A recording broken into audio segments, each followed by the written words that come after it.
Kevin Costner's failed Tombstone replacement quietly foreshadowed his major Yellowstone feud with Taylor Sheridan. Since his breakout roles in 80s films like Silverado, No Way Out and The Untouchables, Kevin Costner has been one of Hollywood's most respected stars, particularly since joining Taylor Sheridan's Yellowstone.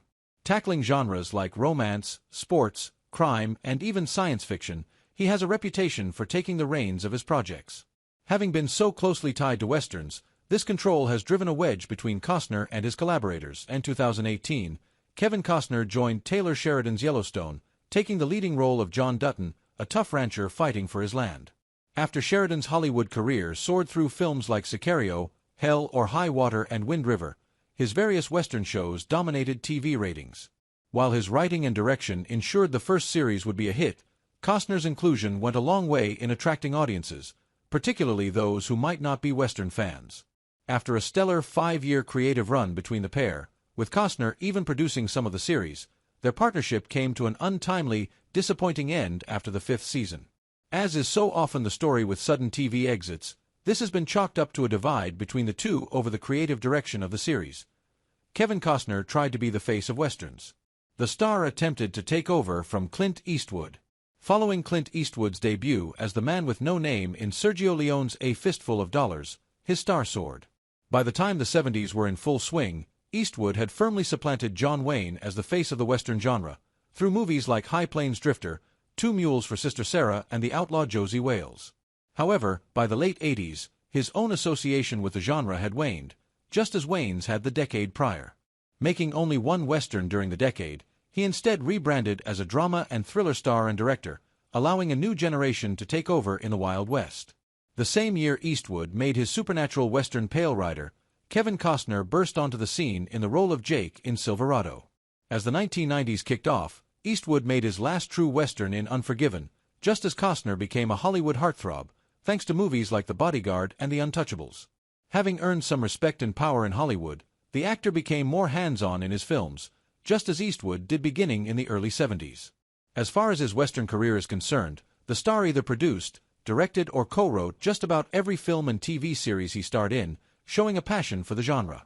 This reached its peak in the 2020s as he not only became the face of Taylor Sheridan's neo-western series Yellowstone and funded, wrote, starred in, directed and produced his Horizon saga. Proving himself a man who likes to have creative control over his cowboy projects, things came to a head when he dramatically exited Yellowstone after 5 seasons of success. Where Clint Eastwood successfully took over the western genre, Costner's success has been a lot more mixed. While Dances with Wolves was a juggernaut at the box office, Horizon and Wyatt Earp were failures, with Open Range enjoying more moderate success. In fairness to Costner, his career took off just as the genre declined, with big sci-fi and adventure franchise films supplanting them as America's favorite blockbusters. However, he enjoyed far more success through his TV ventures than he did with his western films, notably his time on Yellowstone. Incidentally, the one time he did work alongside Eastwood for A Perfect World, he even changed details of the story there too, ensuring the Unforgiven star would act alongside him. How creative differences caused a Tombstone rift. Costner wanted a different kind of western. While western fans may find it hard to picture any Tombstone cast that doesn't include the likes of Kurt Russell and Val Kilmer, there was a time when Kevin Costner was in talks to feature in the film. However, because of creative differences with screenwriter Kevin Jarre, he pulled out before anything official could begin. Instead, he took on Lawrence Kasdan's script for Wyatt Earp, having collaborated with the writer-director on 1985 Silverado. Where Cosmatos' film shone a spotlight on the events surrounding the gunfight at the OK Corral, Costner wanted a more epic, comprehensive look at the lawman's life. This resulted in a movie that was over 3 hours exploring his journey from childhood to older age in what co-star Michael Madsen dubbed a giant close-up of Kevin for 3 fucking hours. Likewise, Roger Ebert compared the film to Tombstone pumped full of hot air. Costner's rebuff of Tombstone didn't end with simply making Wyatt Earp. Allegedly, he also called major Hollywood studios, requesting they not distribute Cosmatos' film, and even went so far as to buy up every Western-style costume available in Tinseltown. His influence even pushed away stars like Brad Pitt from joining the production, and Cosmatos failed to convince Buena Vista Pictures to cast his first choices, Richard Gere and Willem Dafoe, as Earp and Holiday, respectively. Ironically, all the interference might have actually been the film's saving grace in that regard. While some may see Costner's meddling as petty, It's far from rare for competing productions to go to such lengths to try and on-up their rivals. During filming of Yellowstone's fifth and final season, which was broken down into two halves, Costner announced his departure from the series. Although his scheduling conflict with the Horizon films was offered as the main reason, it soon became known that his creative differences with Sheridan were a factor too. With reports that he wanted the series to focus more on John Dutton, clashing with Sheridan's own plans for the series, this likely drove a wedge between them.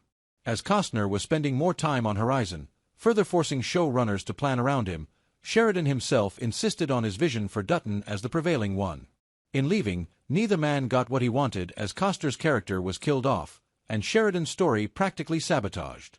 As great as Costner can be on the creative side, with Dances with Wolves a testament to this, it's hard to deny that many of his best projects saw him with little creative control. To the height of his career, he played the all-American hero cast in a story written and directed by others, whether that was Field of Dreams, The Untouchables, or The Bodyguard, all the films that built his leading man status. It wasn't always a bad call for him to take charge of his films and characters, but any good star knows when to take a step back and trust other creators. Yellowstone didn't quite live and die by Costner, but it's hard to deny just how far his star power went in bringing in viewers. While audiences might have gotten more invested in the wider story over his 5-year tenure on the series, he was the de facto figurehead of the Yellowstone universe.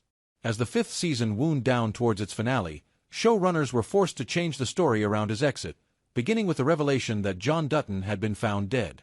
Though the series may be over, the character's death effectively rules out the actor's return to Sheridan's franchise. Costner's control can be a blessing and a curse. Hey friends, if you enjoyed this video, don't forget to give it a like. Got a question, opinion, or suggestion? Drop a comment below. I read all of them, and I often feature interesting ones in my next videos. And most importantly, for more exclusive boxing highlights and celebrity news, make sure to subscribe to the channel and hit the notification bell so you never miss an update. Your support helps us grow and keep bringing you awesome content. See you in the next video. Stay safe and take care.